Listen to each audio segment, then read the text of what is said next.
d'un an maintenant, les étudiants sont confinés. Nous avons demandé à certains d'entre eux de nous rejoindre sur campus afin de nous parler de leurs expériences. D'abord, je trouve que le Covid il a eu un impact sur le physique, évidemment, parce qu'on bouge moins. Sur le mental, je dirais pas trop. Les collègues qui ont été impactés, en effet. Oui, beaucoup plus fatigué, les cours à distance, c'est plus éprouvant que les cours en présentiel. C'est plus difficile de s'organiser, de gérer son temps. Oui, je pense que comme tous les étudiants, le Covid a eu un impact relativement négatif sur le mental. Quoique maintenant, avec le retour des beaux jours, tout va beaucoup mieux, mais au début, ça a été un peu compliqué. Ouais, c'est indéniable. Je pense que tout le monde le ressent de pro de loin.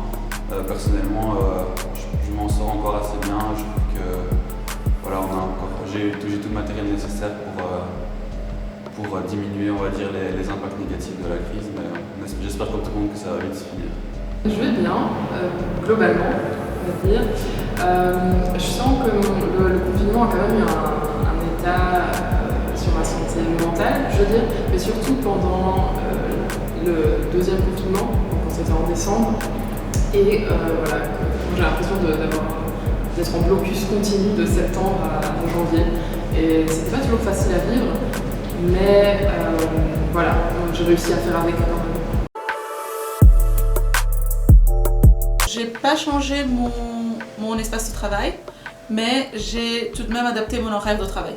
Parce qu'à côté, je fais des jobs étudiants, donc j'ai adapté mes horaires. Du mieux que je pouvais, c'est vrai qu'on est plusieurs étudiantes chez moi, donc on a adapté nos horaires en fonction, mais du mieux possible. J'ai eu vraiment des difficultés à m'adapter aux cours à domicile, aussi parce que j'ai fait un stage pendant la première partie de l'année. Et donc le retour des cours a été vraiment très compliqué pour moi. Et là, je me sens un petit peu en décrochage, mais ça va revenir. Assez facilement, ça a été. C'est vrai que des cours en distanciel ne remplaceront jamais des vrais cours comme on pouvait les avoir avant. Mais je pense que voilà, on va dire que c'était un bon plan B, mais voilà, je pense pas que c'est ça quelque chose que j'ai hâte de continuer encore pendant des années, mais pour l'instant on va dire que ça va. J'ai essayé de faire en sorte d'avoir une bonne connexion internet et tout ça, même si voilà, le réseau n'est pas toujours avec nous. Et voilà, j'ai essayé de faire en sorte d'avoir un espace de travail optimal, de suivre les cours sur Teams par exemple. La session s'est passée très bien pour moi en tout cas. De le faire à domicile, c'est plus sympathique. On ne doit pas se déplacer, on ne doit pas se réveiller trop tôt. On n'a pas le stress collectif des collègues qui stressent à côté de nous pendant qu'on est dans le couloir. Mais c'est vrai que le contact manque un peu de demander comment ça s'est passé aux collègues en présentiel.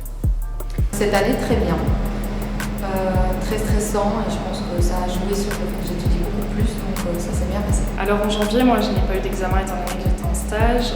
L'année dernière, en juin, les examens se sont très bien déroulés, mais je pense que comme c'était le début du Covid, les profs étaient vraiment très bienveillants et très cléments. Je redoute un peu cette session. On va dire assez bien, c'est assez particulier, mais le petit point positif c'est que voilà, c'est peut-être moins stressant, on sent moins l'ambiance de stress autour de soi et on peut plus facilement se mettre dans sa propre bulle. Les examens sont bien passés, étonnamment, en janvier. Et je trouve que c'est bien de les passer à domicile. Je ne suis pas forcément contre ce système. Et bon, voilà, je pense que le taux de stress est réparti différemment avec une session qui se passe à distance. Oui, le distanciel il est avantageux parce que justement vu que les cours sont enregistrés, on peut gérer notre temps, on peut re-regarder le cours. C'est pas un cours qu'on a raté et qu'on ne reviendra plus dessus. On peut toujours revoir si on n'a pas compris un aspect. Je trouve qu'il y a des points positifs là. Les trajets, j'habite pas à Bruxelles, du coup je dois plus faire des trajets, c'est le seul avantage. Oui, évidemment, c'est un gain de temps énorme puisque moi je fais des trajets en train tous les jours, j'ai environ 1 heure de train, donc il y a beaucoup d'avantages au niveau timing, temps gagné et productivité. Oui, je pense que pour des personnes qui ont du mal à se déplacer, c'est clairement un gros avantage et c'est pour ça que je pense que dans le futur, il faut continuer à donner la possibilité aux étudiants de pouvoir suivre les cours en ligne tout en assurant cours en présentiel. Trajet pour beaucoup de personnes, par exemple. Moi, je vis à côté, mais voilà, rien que le trajet pour se rendre à l'université, c'est pas toujours facile. Moi, je dirais que c'est ça un des avantages. Je dirais que ma vie sociale n'a pas beaucoup changé. Je contacte mes amis par internet, on fait des appels, on s'appelle sur WhatsApp, sur Facebook, même Teams, parfois quand on fait des travaux de groupe. Donc là on garde le contact. Parfois j'essaie de voir mes amis qui sont près d'ici, mes voisins et tout. On essaie de se rencontrer en vrai.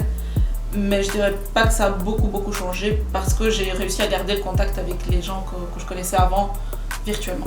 Je ne les vois pas vraiment, c'est le Covid, mais voilà, pas ouf. On s'appelle beaucoup, on fait des apéros en facecam et j'ai un job étudiant donc je vois quand même du monde. Alors au début, la vie sociale était un peu compliquée étant donné que tout le monde avait très peur du virus et de ses conséquences. Maintenant qu'on en sait un petit peu plus, je me suis vraiment créé une bulle d'amis que je vois régulièrement, donc je reste avec les mêmes personnes, mais ça fait du bien de voir quelqu'un d'autre que sa famille.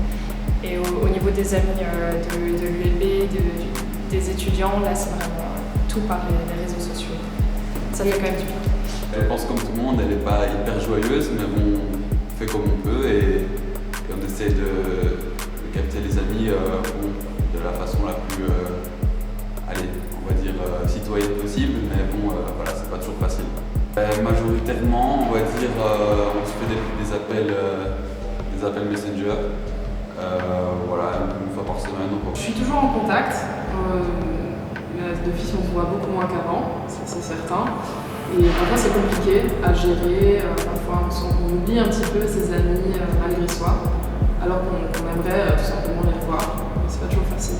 On essaie souvent de s'appeler par appel vidéo, et parfois ça arrive qu'on se voit, qu'on se retrouve par exemple dans un parc, dans un espace ouvert, histoire de se voir quand même, mais tout en sécurité. Oui, j'ai réussi à rencontrer des élèves du master parce qu'on a justement créé le groupe d'entraide au début d'année. Et là, vu qu'il y avait quelques poussins qui étaient un peu perdus, on a créé un groupe encore plus restreint, plus petit, pour s'entraider pour un cours, pour un examen justement.